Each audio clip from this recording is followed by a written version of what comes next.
work.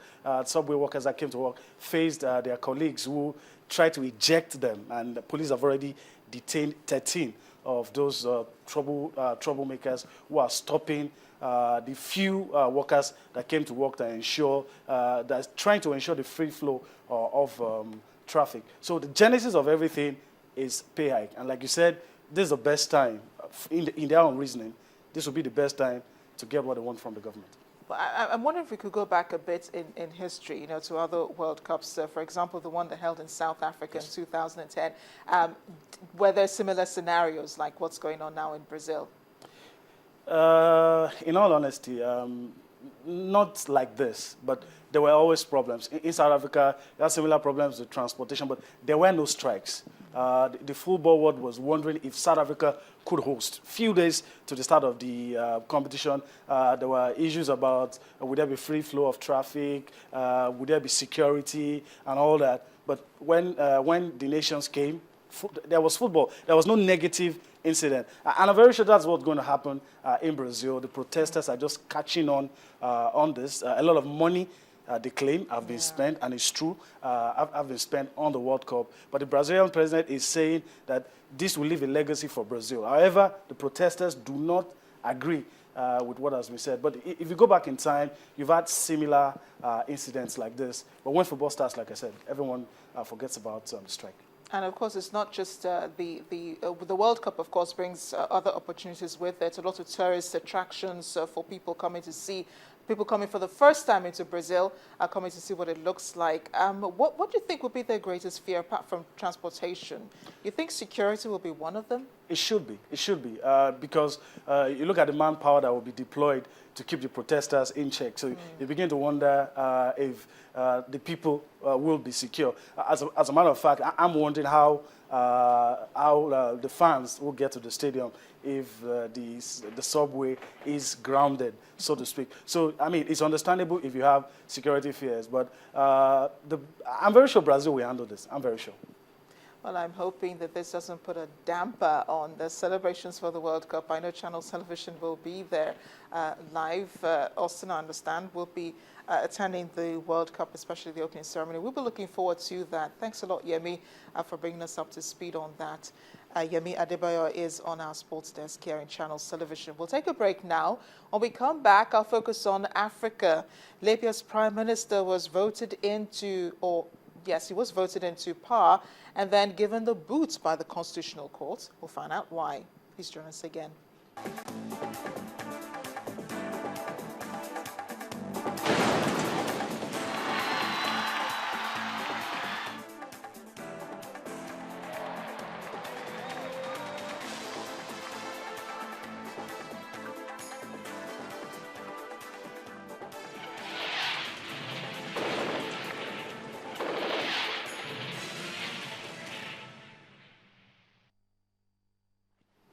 Welcome back.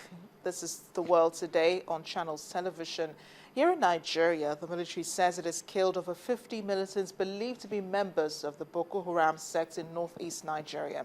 The Director for Defense Information, Major General Chris Olukolade, explained in a statement that troops conducting anti-terror campaigns in the area successfully averted attempted massive raids on villages in Borno and Adamawa states at the weekend.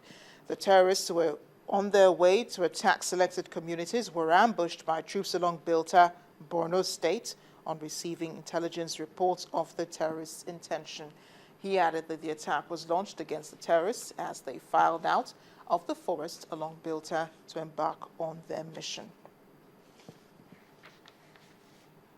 Now, this is one story that has interested a lot of international media. Northern Delegates Forum have congratulated the new Emir of Kano State, Sanusi Lamido Sanusi, whom we remember was a former central bank governor, a statement signed by the Northern Delegates Forum spokesperson, Mr. Anthony Sani, expressed optimism that the appointment will be an opportunity for the new Emir to continue the good work he started by his predecessor, the late Alhaji Ado Bayero. They prayed that God will provide the new Emir with what it takes to provide order and direction to the people of Kano.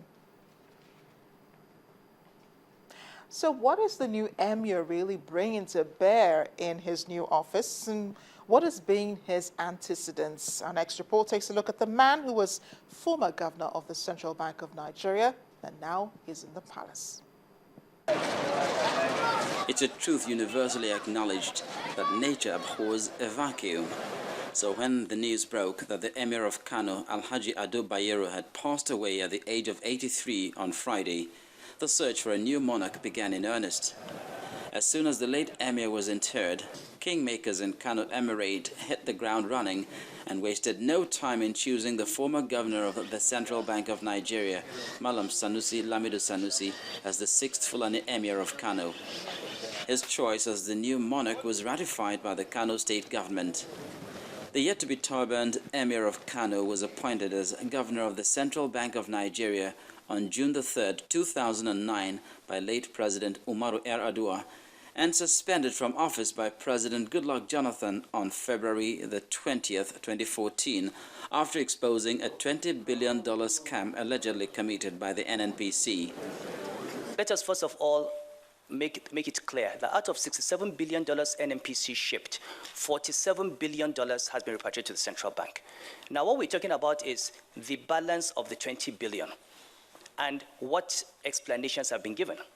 In August 2009, Sanusi Lamido Sanusi led the central bank to rescue 5 banks by bailing them out with 400 billion naira of public money and dismissed their chief executives.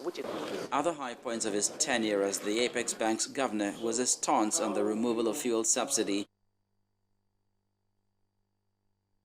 Moving on to Egypt now, 7 men have been arrested on suspicion of sexually assaulting women at Sunday's celebration for the inauguration of Egypt's new president. The arrests come amid growing outrage over a graphic video that appears to show a woman being stripped naked and attacked in Cairo's Tahrir Square. It's not clear when that was filmed, but witnesses say similar assaults had taken place there on Sunday night. Just last week, the government made sexual harassment a crime for the first time. The new law decrees that those found guilty of harassment in public or private will face up to 5 years in prison and a maximum fine of 50,000 Egyptian pounds. Activists welcomed the law but warned it remained to be seen whether it would be enforced by the police.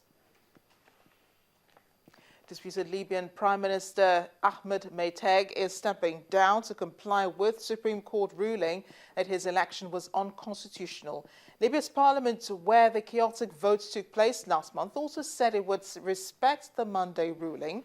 Since the vote in May, Libya has had 2 prime ministers, as Abdullah al-Thani has not ceded power.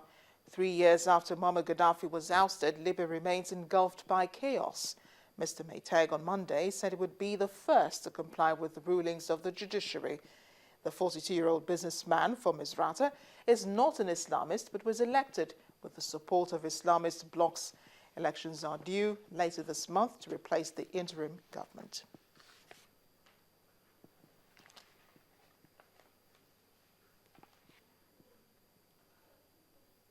Now characterized as a rare move in one of the world's most tightly controlled states, 4 Eritrean Catholic bishops have published a letter criticizing life in their country. The bishops describe the country as desolate because so many people have fled or are in prison or in the army. The Eritrean government has not yet commented on the letter, but many of the migrants who drowned off Lampedusa last year were from Eritrea. Amnesty International last year said some 10,000 Eritreans had been imprisoned for political reasons.